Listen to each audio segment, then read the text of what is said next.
Okay, so today, Dr. Yan, we're going to get started with speaking with Coach Gessie Thompson. She's one of the 90% of Black women who's been affected by fibroids.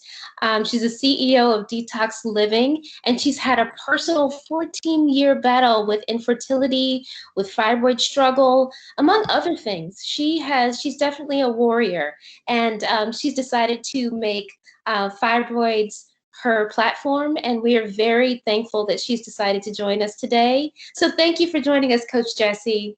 Thank you so much for having me for this important conversation.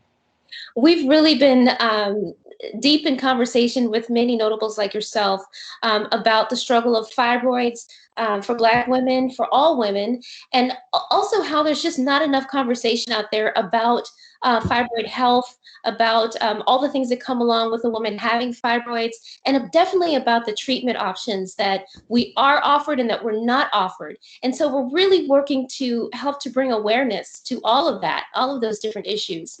So Coach Gessie, I'd like to just kind of start off by talking to you a little bit about why you've decided to make this your platform. Tell us about that 14-year journey that you've had with fibroids since being diagnosed.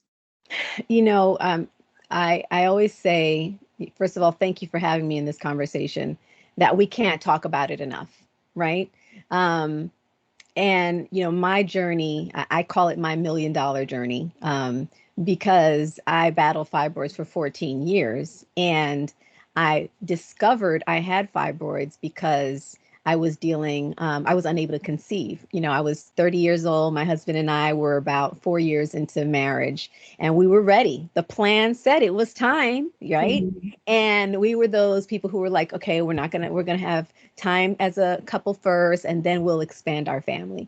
And 6 months in, we're not succeeding in conceiving.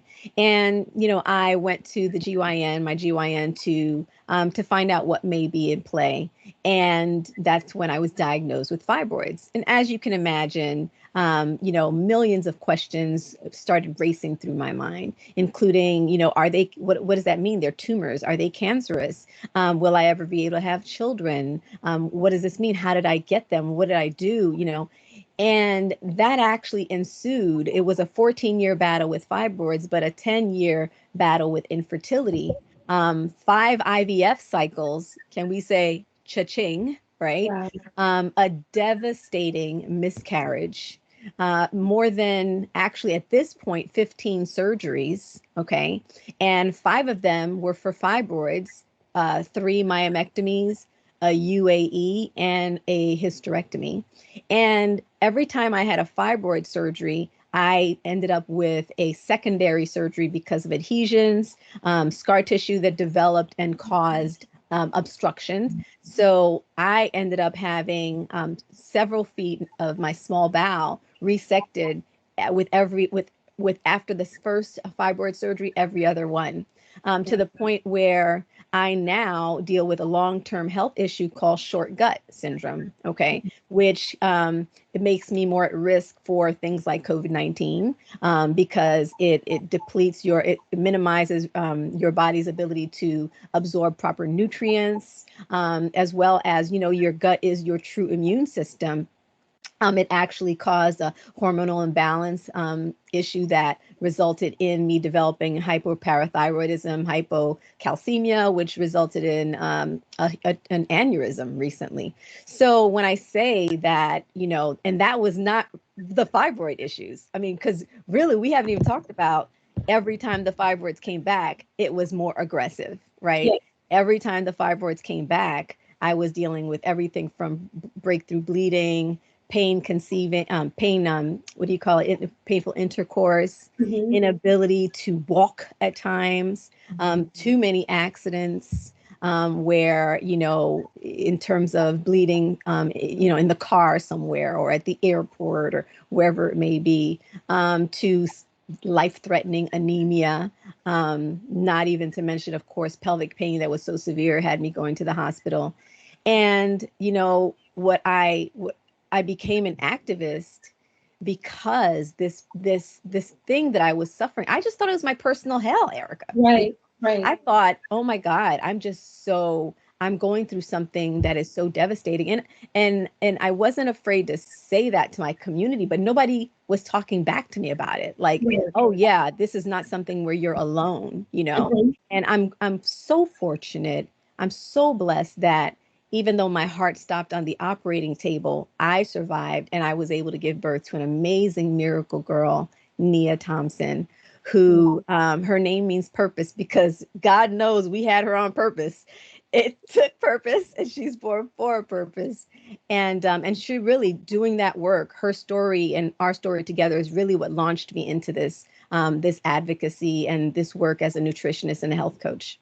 Absolutely. Thank you so much for that. And I'd like to unpack a lot of what you said and just kind of rewind back to when you were originally having issues with infertility. At that time, were you already experiencing fibroid symptoms? Were you having the painful periods and painful intercourse in the beginning?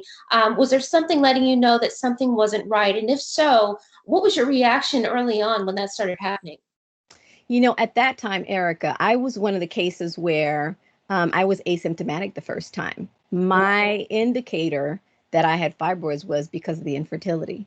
I did have a very tiny pouch that started to form because I'm a small woman. But I was turning 30, and you know what they say about 30? Well, you know, things are not going to go away as they used to, or, you know, you're going to start gaining some weight. So I thought it was the natural progression of metabolism, right? Yes. But when the indicator for me was that I wasn't conceiving and we weren't on any kind of contraceptives. So for me, that's what triggered it for me. And again, like I said, each time they came back, it was with new gremlins, new symptoms, more severe, more aggressive, more life debilitating. And with every IVF cycle, you know, with that infusion of the high estrogens, fibroids came back aggressively. It was like this dance. I was either having a fibroid surgery or an IVF cycle. Yeah. Wow. And so, you know, when I hear your story and I think about the conversations I've had with Dr. Jan Katsnelson about treatment options, we really think about what happens early on in a woman's life who is eventually diagnosed with fibroids. And, you know, you think about those well woman exams that you have annually. And, you know, I personally know about that experience where you have the well woman's exam and it's just kind of a quick exam. You know, doctors in and out. There's really not a lot said, but then when there's a problem with fibroids, you find out later that there's multiple fibroids, that there's really an issue going on. And you think to yourself, why wasn't this addressed early on? How did my doctor give me this exam and not realize that something was abnormal about my uterus and maybe we could have done something about it early on? So with that said, I want to revert to Dr. Jan Katsnelson, who has, I know, been probably burning on the other end of the line here, hearing your story. Dr. Katsnelson, what's your reaction to Coach Gessie's story that she shared with us? Gessie is very eloquent in explaining typical symptoms. And unfortunately, people don't talk about this. It's so common, they think it's normal, and they normalize disease because it's very common. And it gets to the point that, say, in a black women, girls, between ages 18 and 30, more than 26% of girls, you know, young women, have this problem. And 7% whites. By age of 35, 40, it's 60% of blacks, 60% of blacks, and 30% of whites. And by age of 50, as you said, 80 to 90% blacks and 70% whites, they have fibroid problem. And this problem, disease, has so many ugly faces. Well said. Easy to recognize, very easy to recognize, you know, abnormal bleeding, have a menstrual period, typical thing. Some sneaky, not very obvious, and they just discover when you cannot conceive. Or not much better when you conceive and you lose child because fibroids are number one reason for spontaneous abortion. So we can say it's a deadly disease. It ruins life of person who has this disease, ruins life completely, physically, mentally, socially, family. you know, thank God you have such a strong family and strong, supportive husband. Not everyone has such luck. Mm. Girls cannot go to work, lose absenteeism. Number one reason for absenteeism, not going to work, losing hours, losing a pay, is a fibroid. How's that for equality and equal opportunity? Everyone is born, you have your girl, have my girls, we want for our kids the best, and the best equal opportunity. That's what we stand for. Mm. They're not equal opportunity. We can understand and accept that men and women have physiological differences. Mm-hmm. That's understandable. But once some girls are lucky and some not, that's very difficult to accept. And you know what? The best part of it, we don't have to accept because of lack of awareness. If you would know, ideally, we cannot change genes, right? We cannot change who are your parents. Some luckier, some not, to get the basically very common disease. But what's next? There's opportunity today to come and have the disease fixed as early in your life as early 20s, whenever it starts bothering you, before failure with the conception, before failures with abortions, before failures to thrive and not suffer from anemia, social awkwardness, and mental strain, Mm-hmm. or family problems, or inability to develop and invest in your career and pursue happiness. And it's easy treatment called uterine fibroid embolization. So interesting thing, someone complains to God, why is it I never win in lottery? And God tells him, have you ever bought the ticket? He said, no. Okay, so we have a winning ticket. We have a winning ticket with this disease. We just need to talk. And thanks to your bravery that you can start talking without any reservations, without holding back about all these not nice things that people say, doesn't look good, doesn't sound good, doesn't feel good. And people will start open up and speak up, and will understand that it's truly pandemic when 40 million women suffer in the United States alone. More than 10 million severely symptomatic. Millions go to doctors, to hospital, get hospitalization. About 1 million get surgeries. Mm-hmm. Majority hysterectomy, irreversible castration. Yes, absolutely. And together we can fix it. That's right. And realizing that there is an option and there has been an option available that was introduced in the mid 90s. And here we have Coach Gessie, who's been through so much invasive surgery, as well as myself having gone through invasive surgery and infertility treatments. But this option was available out there. And, honestly, Coach Gessie, I got a little upset when I heard that this option was available that was non-invasive, when I knew that everything that I had been through, for lack of a better term, a lot of butchering. And so, for a woman like yourself who has undergone the extremes of the surgery as well, I wanted to kind of go back to when you were first diagnosed because of the infertility issues that you were having. Tell me about how severe that your case of fibroids was at that time. How many fibroids did you have? What was the condition of the fibroids back then? So to tell you the number of fibroids I had, I was never told, because I was just told I had I just had such severe cases. And it's interesting because I see pictures and I see information that women have, like, how come I was never told this information, right? In fact, the UAE was something I had after my third myomectomy, because I wanted to prevent them from returning. I was like, I don't want to have another invasive surgery. Every time I found myself in having a myomectomy, I ended up in the hospital about 20 something days recovery because of complications related, as I said, to the small bowel, in terms of the digestive system. And for me, the key thing I want women to understand is there are minimally invasive options. It is very important. However, for me, because I didn't also understand the implications of lifestyle issues like stress and diet.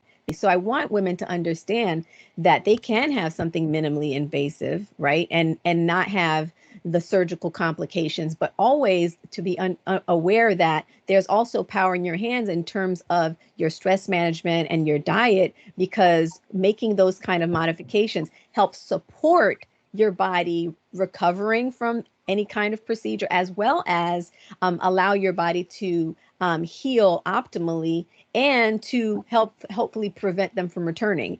And what I've found with women who have coupled that lifestyle change with maybe it was small enough where they did lifestyle change, they were able to have that kind of intervention. And then others who needed to do a surgery, like the UAE, one of our clients recently did that. And the big difference for her was knowing that the lifestyle impact helped her. So I'm very passionate about women being educated about all of the factors, right? Because there isn't a silver bullet where it's like once it's done, it's gone, because of the fact that it's so triggered by our hormone levels, our hormone imbalance levels. And that really comes from stress and diet and chemical pollutants as well. So it's important for us to arm ourselves with all the information, because I never would have had a myomectomy cut open had I known there were minimally invasive options, right? And I also would have known when I did do it, had I known about the lifestyle changes, I would have made those early on, so I wouldn't have found myself in the position where I had more and more surgery that was invasive. So I think it really is it's a holistic perspective in terms of integrative perspective of whole life change and making decisions that are going to support long-term health. I think is really important. And then you asked me the question about, so how many? I can't tell you how many, but I can tell you every time they came back, I had, the second time they came back, it was so severe, I couldn't walk. The pain was at some points. And then it was so severe where I actually, one was literally right in the birth canal. So I really could not have a meaningful intercourse with my husband without severe pain. And the next time the symptoms were more of hemorrhaging. So I had to have internal, like either submucosal or intracavity fibroids, which caused that heavy bleeding, right? And then the time after that, again, it was severe. I mean, pain that was so severe that it got me to have to go to the ER, and anemia to the point where, I was having transfusions. And, for the women, the millions, like Dr. Yan said, the millions of women who are suffering in this, the biggest, I have a right to be informed. I have a right to all the information. I have a right to all the options. And I think there is so much of a framing of what women are told, specifically whether it's education wise or their economic status, their ethnicity, in terms of the strict restrictions. Why there's a reason why Black women are the #1 recipients of hysterectomies, right? So I love the fact that we're opening that, removing the transparency is no, you need to know everything that's a factor, everything that you can do, and all the options that are available to you so that you can make the right decision for yourself and stop the silent suffering. Absolutely. And I know, silent suffering, I'm glad that you ended with that, because that actually was leading into my next question. One of the things I heard you say early on was that you didn't have anyone to talk to about it. You weren't really sure what was going on or why it was happening, which is the case with a lot of women out there.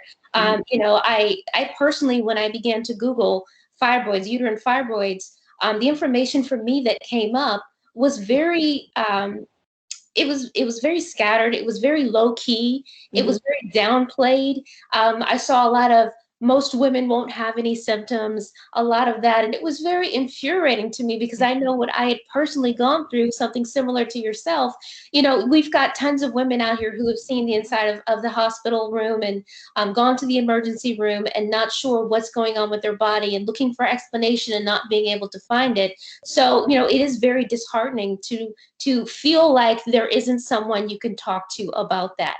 And Dr. Yan, I know that there's been plenty of experience with that with the women that walk into the USA Fibroid Centers.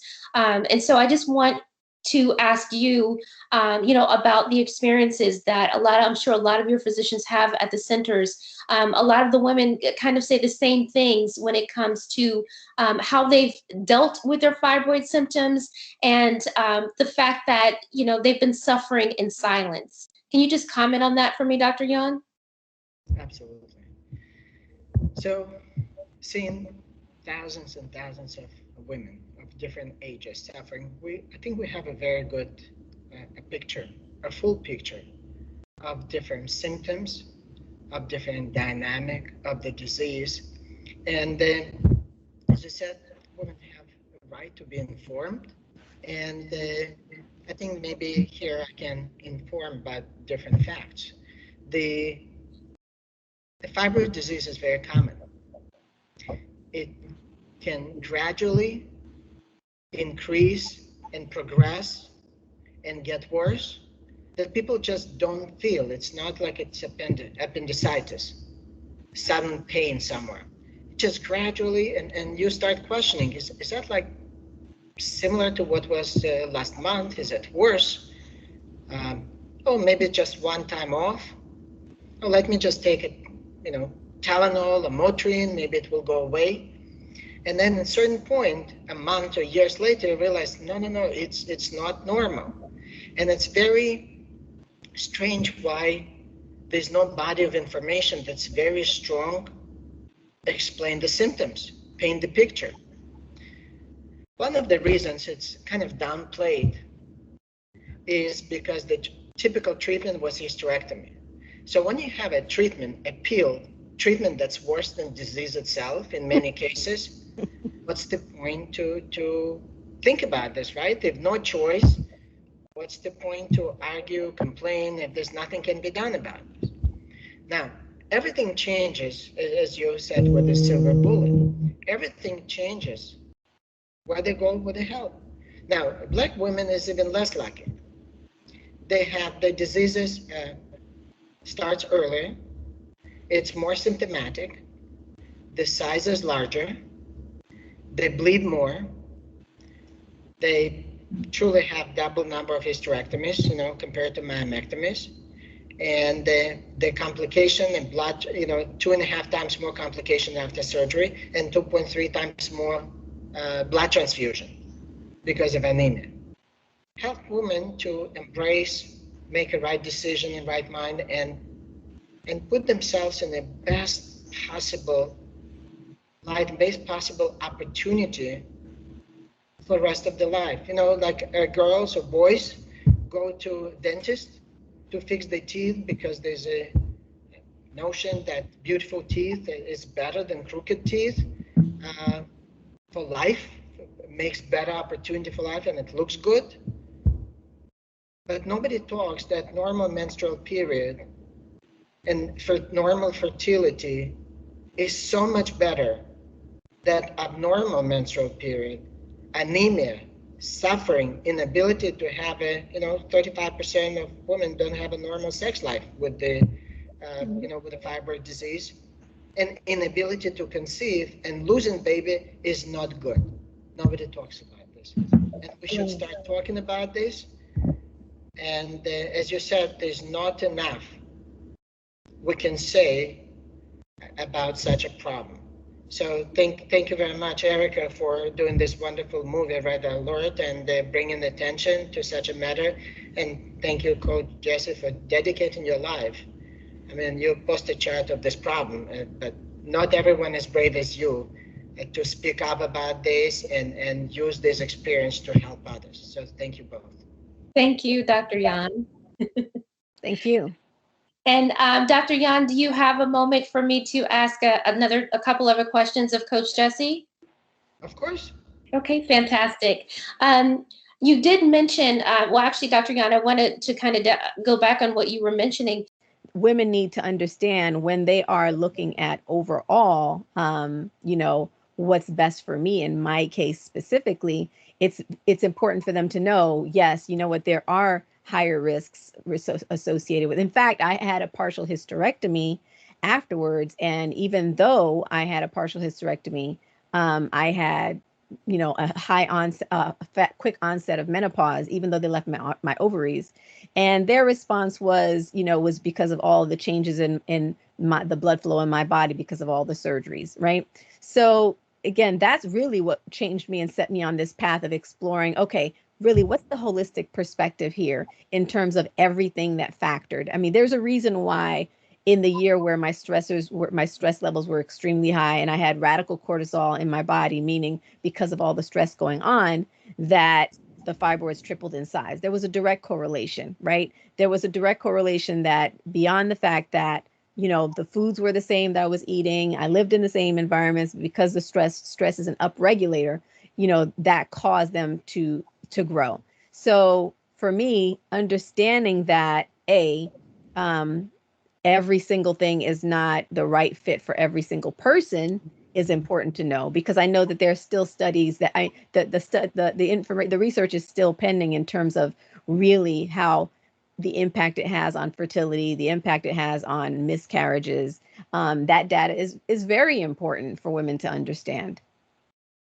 Yeah, and I truly think that Dr. Yan and his work with USA Fibroid Centers is really key, because they conduct so many different UAE procedures. Dr. Yan, did you want to respond to that at all? And Erica, I just want to clarify, there's plenty of data showing that after UAE, fertility is fine.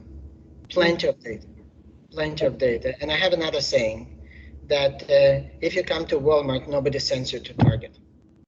I don't know how else to put it more bluntly. It's true. But if you that's how we make a decision. If I think what's the best for the patient, what's right, what's wrong, whatever the best for the patient needs to be a most important thing. But when you have an underlying condition that eats your life, that's very difficult. That needs to be taken care of. If I can react to that, it's, I want women to be aware that it's really important to look at your lifestyle even before they develop, right? So when women are having irregular cycles, that is an indicator of a hormonal imbalance, all right? Medically, the term estrogen dominance has become front and center because of the fact that progesterone levels are either too low or estrogen levels are too high, and also vitamin D has come to play, where deficiency there has been a role as well. And it's important for women. My goal, my vision is, yes, I want them to have treatment options, and I want them also so that they know they don't have to live like that. I completely agree with you, Dr. Yan, right? So that women are empowered with all the information. And I think it's all encompassing too, Coach Gessie, because, I've had conversations with people who have advocacy groups that are in Washington at this very moment, fighting against chemicals in some of the products that we use on a daily basis that might be contributing towards health issues like cancer, like fibroids. Yep. And so we do want to know, we do want to recognize that is all encompassing when it comes to our overall health. And then at the same time, I personally have friends who have been the picture of health and who have eaten right, and they jog every day. And, I have one particular friend who just recently had a myomectomy and who is struggling with infertility, but she has been a, quote unquote health nut all of her life. So, there's so many factors involved when it comes to women who are diagnosed, women who carry the tumors, women who whose families may have been struggling with it in generations before, but the conversation wasn't there. So I think it's really also important to focus on the fact that we have to have that conversation with our family members. I personally have, in my research for Red Alert, the fight against fibroids, have had relatives come out the woodwork to tell me on social media, oh my goodness, I didn't know you were struggling with this. I had a hysterectomy from fibroids. These are cousins. Right. Cousins that we should have had. Yeah, we should have had this conversation a long time ago. And so, if we have those conversations early, and, one of the things that Dr. Yan also discusses publicly is having that conversation early on in a girl's life when she's beginning her menstrual cycles, when she is about to take that health class, have that conversation with your daughter, your sister, your niece, and open up that conversation about the things that could go wrong versus just telling them how they should handle it. You know what I mean? How should we handle this thing when it goes wrong? What does it look like when your period's too heavy? So we want to have those conversations early on so that maybe we can focus on all those other factors that you mentioned, like diet, making sure you get enough rest, handling your stress levels, handling your overall life experience so you don't have those high levels of stress, which can also contribute towards a lot more worse symptoms from your fibroids. So those are all things that a lot of us, like you and I, kind of learned the hard way. We had to go to the school of medical hard knocks, when it kind of came to that. And so, I want to thank you for mentioning those factors. And I think for Dr. Yan, he really knows that this problem, this pandemic, is so huge among African-American women that he's dedicated these centers and his practice to alleviating the pain that we're already experiencing. Mm-hmm. So, Fibroid Fighters is out there for all of us to kind of rally together and build that awareness, not just among one another, but let other people know that this is existing out there, so we can all kind of rally together and try to find solutions, and we all bring our knowledge together to try to alleviate this situation or to find the deeper cause, and have those conversations with one another and not just segmented conversations on one side of the planet and the other. You know what I mean? Absolutely. That's what's healthy about this is, it needs to be brought together so that it's an integrated conversation and that it's not one-sided. Absolutely. And that it's made public and that it includes it and it rallies around and hopefully raises more awareness, because the point is, like I said at the beginning, we can't talk about it enough. We just can't. Absolutely. Absolutely. I'd like to end the conversation with just one final question for both of you. Coach Gessie, I'll start with you. What is your urgent message to women suffering from fibroids today? My urgent message is that you are not alone and that there is support for you. That's why I became a health coach. That's why I became a nutritionist, because I needed to find and provide the support that I just didn't have, right? And that there are, you don't have to suffer. Not only is it that you're not alone, but you don't have to suffer. And there are a multiplicity of ways and options available to you. And I am committed. I am committed, and I will not stop until every woman is aware and that they're supported, not just aware, but that together we help change the system so that it supports women and provides the tools and resources necessary to truly provide healing and what I call detox living, which is life free of toxic thoughts, toxic people, toxic habits, toxic foods, and toxic experiences. So. Excellent. Excellent. Dr. Yan, what's your urgent message for women suffering right now from fibroids? Stop suffering. Stop suffering. It's very simple. There are ways to get rid of fibroids. There's a very simple way to diagnose them. Just ask your physicians for ultrasound. Mm-hmm. Sometimes MRI, but even ultrasound, transvaginal, transabdominal, 10 minutes, you'll have a diagnosis. So all these things that you thought may be normal, you'll know they're abnormal. Second thing, please research uterine fibroid embolization, UFE or uterine artery embolization. It's the same thing, UAE. So that's my point. And if you know someone that suffer, tell them not to suffer. Bring happiness to their life, save them from suffering. So, and by the way, we have offices, most of our offices in inner cities. We have almost 40 locations in New York City, Bronx, Brooklyn, Queens. Why? Because our doctors like to make a bigger difference. Unfortunately, in certain, Black women, some minorities, people with unfortunate social economic situations that suffer more than others. And we find disease that's so bad, and we can make tremendous difference. So please don't suffer. And Coach Gessie, and Erica, let's work together to let everyone know that there's many ways to make people to achieve their great goals in life and have a happy life. Absolutely. Dr. Yan, thank you so much. It's not often that you hear from a physician that people should do their research and that they should talk to one another. So to hear that from a physician is very refreshing. So thank you so much. Coach Gessie, thank you for your testimony. We're rooting for you as you continue to help bring awareness to women about fibroids by using your own story. So we thank you and hope to continue that effort with you as well. I'll continue the conversation with you regarding Red Alert, the fight against fibroids. Yes. And I want to thank you both so much for working to take the normalization out of the abnormalities that we're all experiencing in reproductive health. No more normalizing things that are abnormal. So. So thank you both very much for your input, and we look forward to what goes on in the future in fibroid research and treatment. Thank you so much. Thank you so much.